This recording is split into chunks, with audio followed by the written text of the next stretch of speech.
Hello students, I am Ambika Singh, your educator, facilitator, teacher, lecturer for your CBSE English Time Saver course, and we are going to be doing this course together. So I am going to give you a little bit of an introduction. My name is Ambika Singh, as I just said, and my educational qualification, I have a master's in English literature and I have a PhD in English also. And as far as my teaching experience is concerned, I have approximately a decade-long experience in teaching students of school level, college level and university level.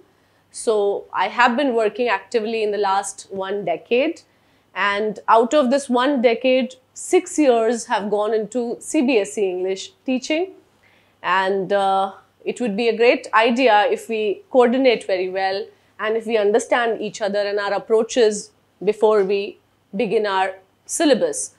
I would like to begin with poetry section, that's from Flamingo, and then I would be gradually moving into your chapters, prose sections of Vistas and Flamingo, and then we would be going to reading and writing sections as well. So this is my plan for your CBSE Time Saver course. I would tell you a few more things, a few more details that are extremely important to the course.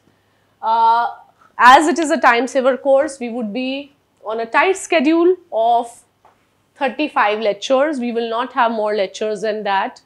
And 35 lectures including this introduction lecture as well, introductory lecture as well. So we won't have a very long duration for the course, because this is more like a crash course, a time saver course in which we go into all the details, but we are doing it in a crisp way, in a way in which we cover all the syllabus, all components of the syllabus, but we are also not going into lengthy protracted discussions on anything, because that would be, that would not be a great idea right a month before your exams. So the books that you have, you already know, I guess. So you have Flamingo and Vistas as your main readers for literature. So whenever you are doing the course with me, whenever you are attending the lectures that are by me, please keep your readers right in front of you, because reading the slides is not enough. You should also have the reader right in front of you so that you are in touch with the text. A lot is dependent on text in your syllabus. Because of the prevalence of MCQs, short answer type and long answer type questions, it is extremely important that you are in touch with text. Text is everything in the CBSE exam. Then for reading and writing sections in your exam, we have the prescribed formats, but we do not have any readers. We do not have books like Flamingo and Vistas. So we will stick to the formats given to us and to the word limits given to us, but we do not stick to any readers. So moving on, let me rub the board. Moving on, a very important addition is the deletion in the syllabus. We are going to be doing a more abridged syllabus, a more crisp syllabus this year. We do not have certain things that were there in the last few years in the NCERT textbooks. So I want to cut all this confusion for you, and I want to tell you in the first lecture itself that please strike these chapters off, strike these portions off in your syllabus. Of course, you can download the latest syllabus and the latest question paper, latest sample paper from the CBSE website as well, but do it, like don't delay it, don't keep it for later. You should be completely in touch with the new question paper pattern. You should be completely aware of what's not in the syllabus. In the English exam, in the English syllabus, there's nothing added. It's only some parts of it have been deleted, and the question paper pattern has certain changes. So we will be discussing all of that in this class, and we will stick to it when we are attempting questions during our lectures as well.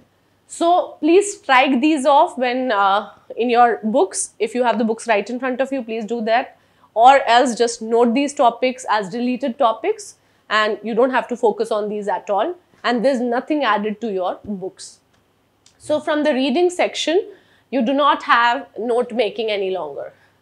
I know it comes as a great news to a lot of students, because in my experience, the 6 years that I have taught CBSE English, I just know that students have a kind of strong dislike for note making as an exercise.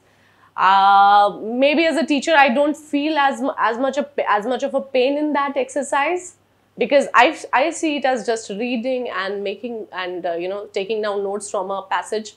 But students used to find it very strenuous as an activity, and they would often complain that note making would take up a lot of time in the exam, because of which they could not concentrate better on the other sections of the exam. So note making is not there.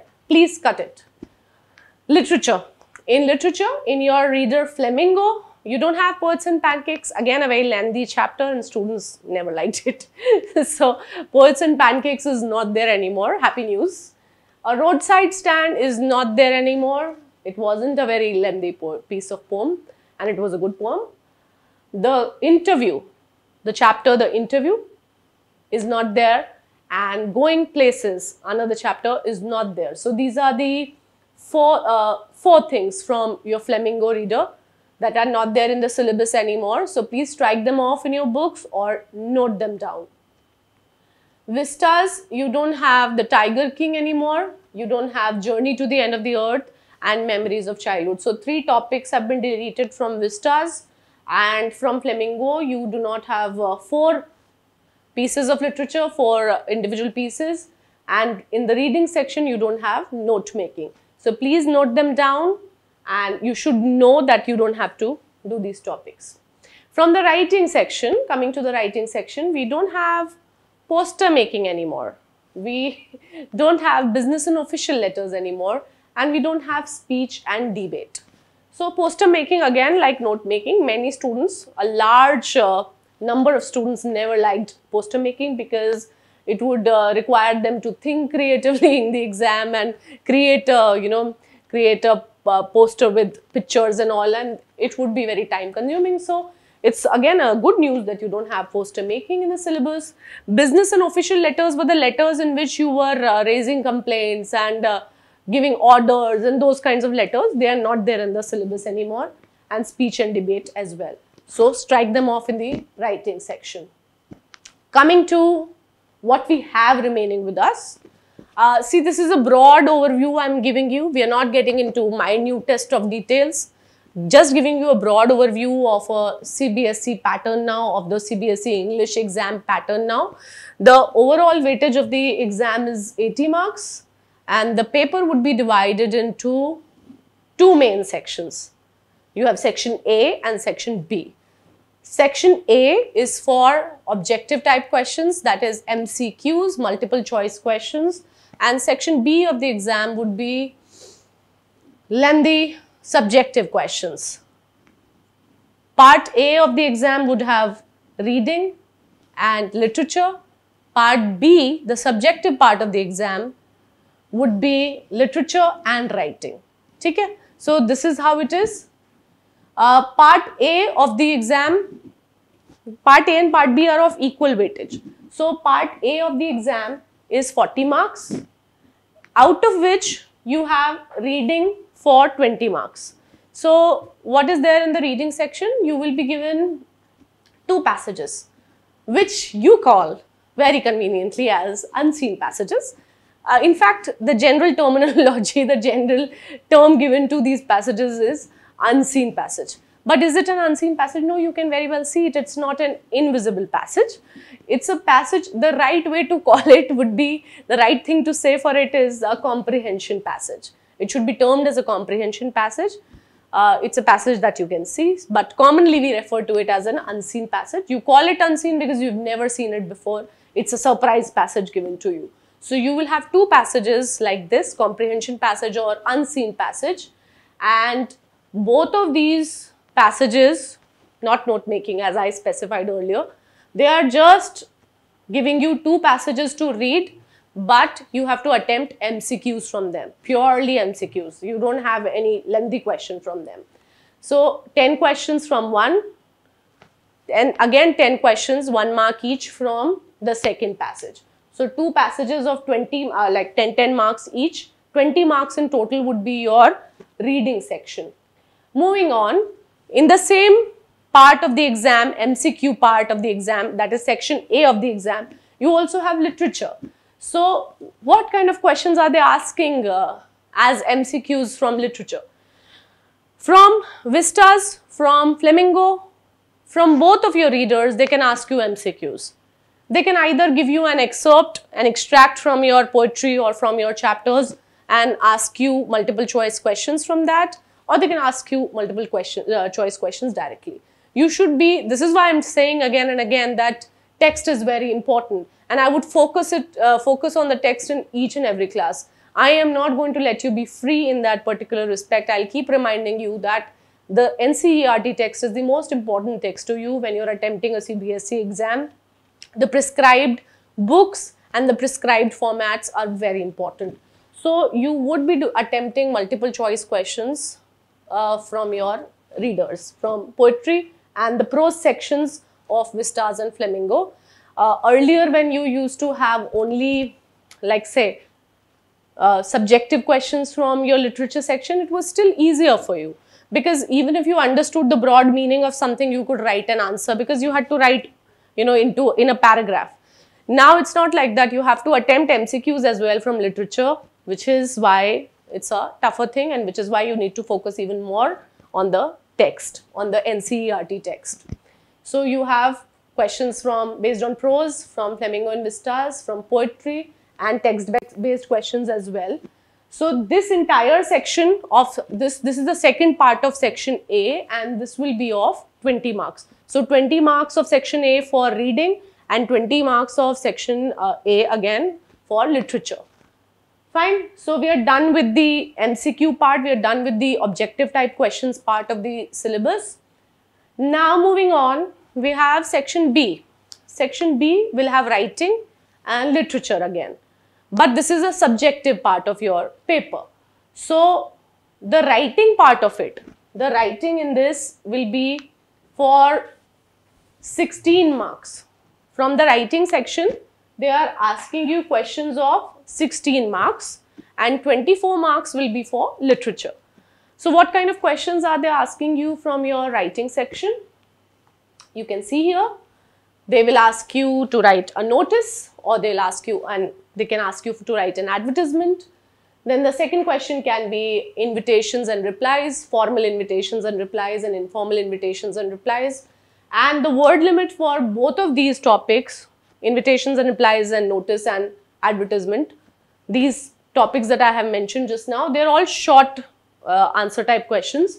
So the word limit would be 50 words, and each of these questions would be of 3 marks. Of course, there is internal choice given, but I am never in favor of telling you, I never suggest that you should leave this part of the syllabus and focus only on this one, because there would be a choice in the exam. Even if there is a choice between a notice and advertisement, you should be as a student, you should be prepared to attempt both, because you don't know what happens in an exam. You should not leave any part of the syllabus, especially because it's not a very lengthy syllabus anyway. They have already reduced it. They have not added anything to the syllabus. So keep this in mind, that you have to be prepared and well prepared to write anything. Now, in what way do they judge you? In what way do they evaluate your answers? They have, for your writing section, they have 3 components basically, based on which they judge whether you deserve full marks for your answer or your mark should be deducted.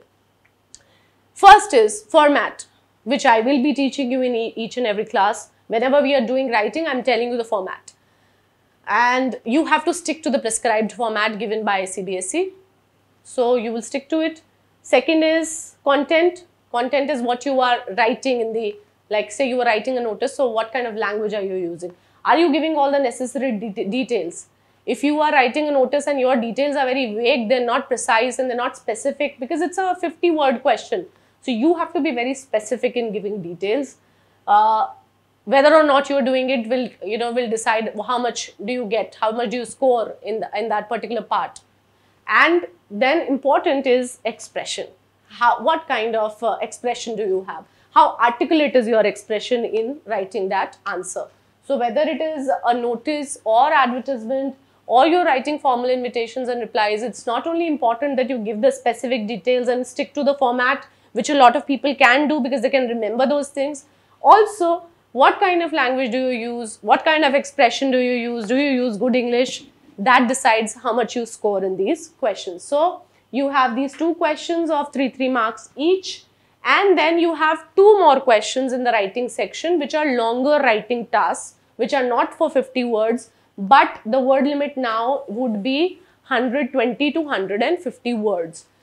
So what kind of questions do we have for 120 to 150 words?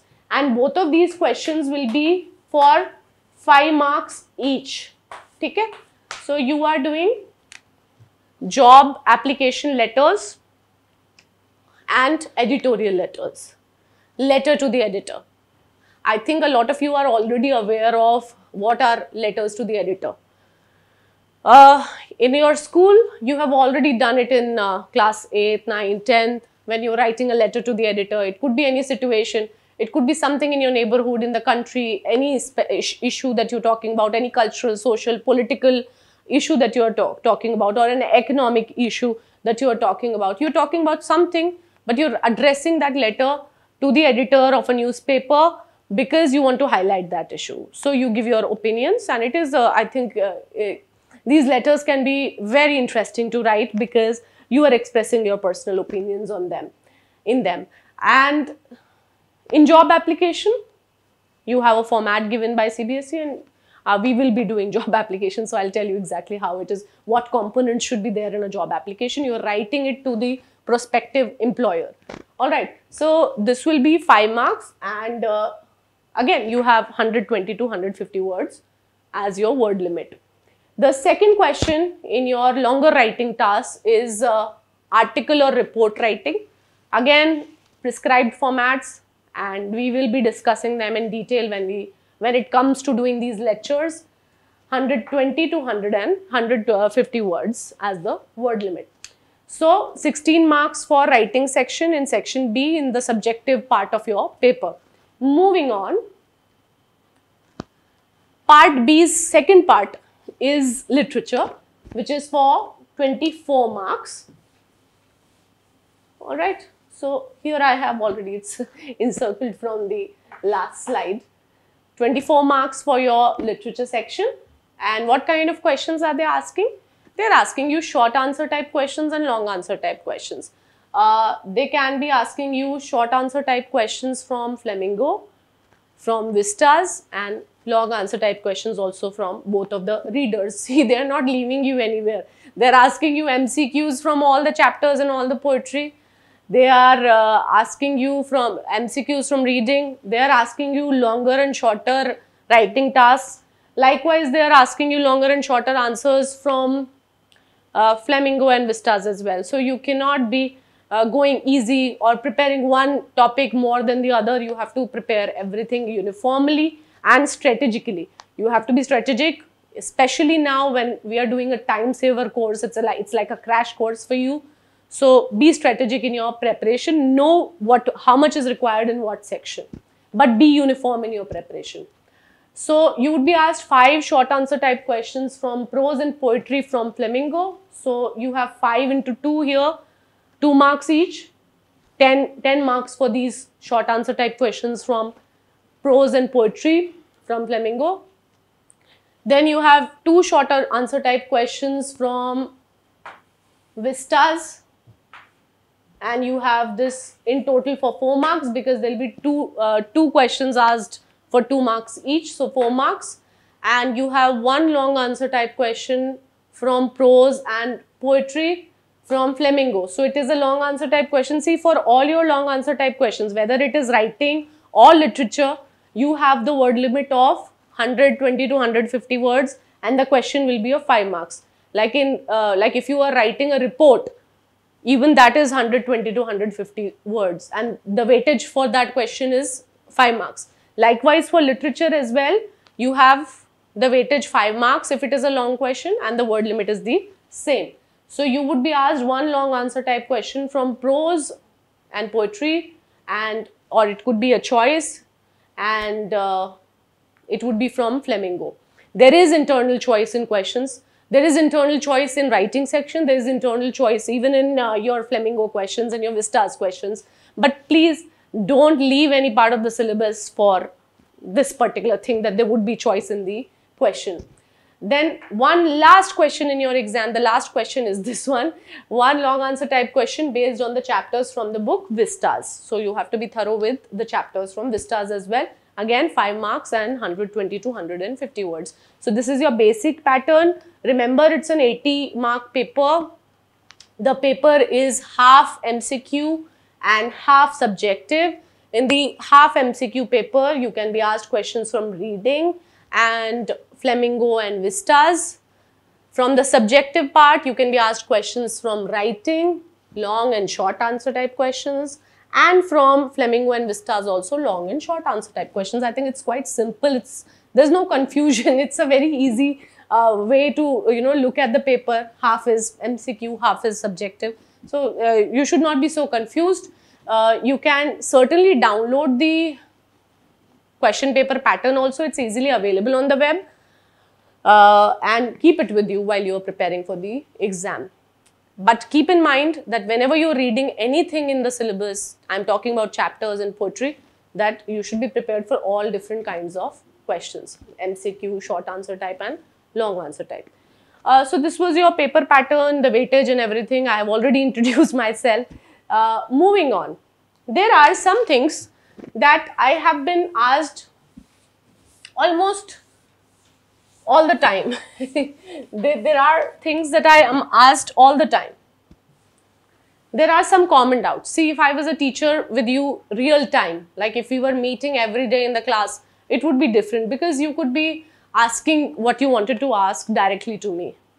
There would be no confusion. So I was just thinking about the confusions that students have always had, and the questions they've always posed in my classes when I'm teaching CBSE English.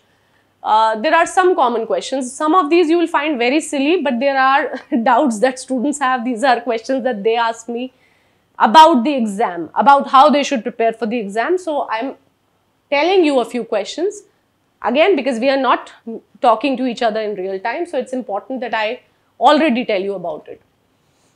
The first thing that students ask me is, which section should I attempt first, ma'am? Which section should you attempt first? You can attempt, see, CBSE never tells you that you cannot attempt this section first. They never tell you that you follow the sequence exactly how it is. You can be attempting section B first, and then you can attempt the passages and everything. But see, this is a very individual choice. I don't even think this question should be asked, but if you ask me this question, I would always tell you that as a teacher who has also checked sheets, it is a great idea that you follow the sequence that is given in the question paper, because it cuts confusions. It in a way it simplifies the paper that the teacher is checking. So if you follow the sequence of questions as it is given to you, that would be a better idea. But still, it's an individual choice also. If you want to attempt section B first and then come to section A, that is absolutely all right. Nobody is going to deduct your marks for that. But a better idea is always to follow the sequence that is given to you. The second question that I'm usually asked, can I write in my own language? Whose language are you going to take to write answers? You have to write in your own language.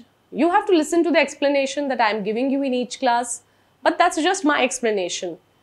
Or you could be referring to several other material, several other PDFs given on the web. You will be seeing answers on the web.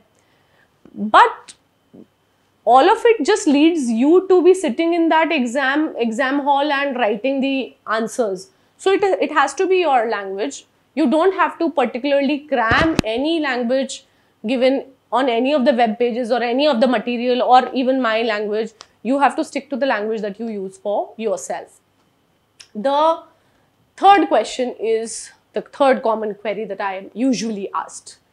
Do I have to remember the exact format for writing section tasks? For writing section questions, ma'am, should I remember the exact format? I am not much in favor of cramming for any exam, but you will have to remember the format given by CBSE. Why? Because they give you marks based on the format that they've given. So if they've asked you to mention the heading and date in notice, you cannot be writing date at the bottom and heading on the side. You understand what I'm trying to say? You cannot have your own choice. A heading is a heading and they want it in the center, so they want it in the center. And if you don't write it right there, or if you don't write the date on the left or right, whatever they have specified for that particular format, they are going to deduct your marks. So please, for the writing section task, stick to the word limit and the format given to you. Should I remember lines from the text? This is again a very commonly asked question. Ma'am, should I remember lines of the poetry or chapter? I am not suggesting that to you. But I know many students who are able to recollect lines when they are writing an exam.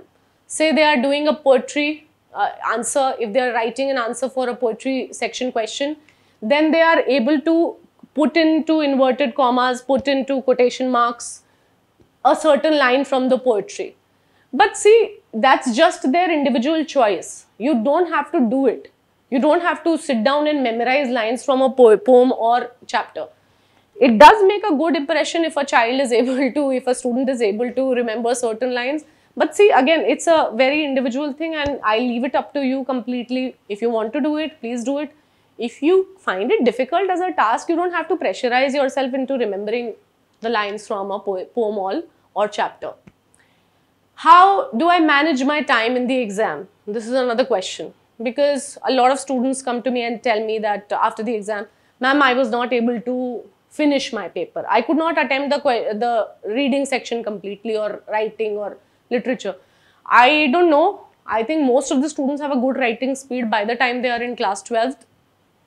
The problem is sometimes that either you are overthinking when you are attempting the exam and you're not properly prepared, or you are not sticking to the word limit. So how do you stick to the word limit? You stick to the word limit by not counting the words sitting there in the exam hall. You're not counting the words, by approximately remembering how much you have to write for every answer. If it's a long answer type question, if you know this thing that you write approximately 40 words in one paragraph, then for a question, long answer type question that is asking you to write 120 to 150 words, how many paragraphs would you write? You would be writing around 4 paragraphs, right? I'm not telling you have to write strictly 4 paragraphs. You could be writing longer paragraphs and writing 3. It's absolutely up to you. But stick to what the answer should be. Be specific. They are asking you a very specific question in the exam. Be specific in answering that question and try to stick to an approximate word limit. So even if you are writing 55 words where they've asked you for 50 words, nobody is going to deduct marks and count your words there, but you should know exactly how much you have to write. So for a 50 words paragraph, you have just 1 paragraph. For a longer answer, you have 3 to 4 paragraphs. That's how you will be able to save your time. If you don't stick to these rules, you are not going to finish your paper in time. I think I've already answered the question here. Should I stick to the word limit? I told you how you have to stick to it. Should I underline parts of my answer? I know many of you must be having a great laugh at this. That why is ma'am talking about all of these things? I am talking about this because this is the question that's commonly asked. Should I underline parts of my answers? Who will tell you that? See, what do you underline? You underline or highlight things that are important. But I know some students who underline the entire answer or a lot of it, most lines in the answer. That makes no sense. If you want to underline any part of the answer, please underline only something which is extremely important or you want to highlight. Please don't make it a rule to keep underlining. It's a very silly habit and does not lead anywhere. Should I use different colors of ink for writing my answers? Again, it will give you laughter. Some of you must be laughing already. But again, this is a question that's asked. How many different color pens should I take to the exam hall? Don't be silly, please. Stick to using 2 pens maximum for your answers. If you're writing in blue ink, please, please use black for headings. Or you can, nobody is telling you not to use the same ink throughout the paper also.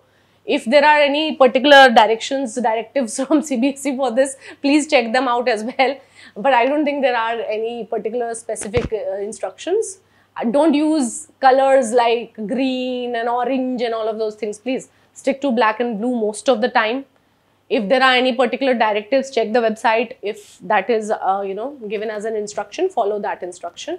Avoid using red pen. I don't really like students using red pen in exams because that's the teacher's pen usually.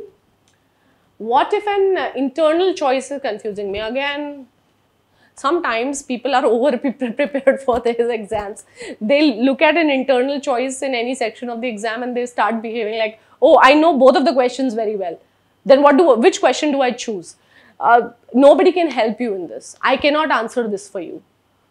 If you look at two questions, don't waste time sitting down there thinking, ki, I know both of these questions very well. How do I attempt? Which one should I choose? You can't attempt both. Don't do that. Don't waste your time. Choose what you can do effectively and in the stipulated amount of time.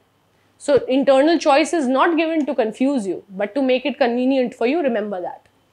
What will need most preparation? See, this question makes no sense to me. What part of the syllabus should I study most? Why? Why would you not prepare uniformly? Why would you not want to be as good as of a writer in literature and writing section, and as good in terms of comprehension when you are attempting the reading section? Please prepare uniformly for your exams. Don't prioritize one section over the other. And if you are not great at writing, please practice writing. If you're not great at comprehending literature, please read more. Please focus on the text. So all of these questions I've tried answering for you in the first class itself, because as we move forward with the syllabus, and as I told you, I would be starting with poetry section, you should know what I think about it. And be confident, be prepared, and be strategic in your preparation for the CBSE exam. And you and I will keep talking like this. You will be listening to my lectures very regularly now onwards. And have a good time in the meantime. See you. Take care.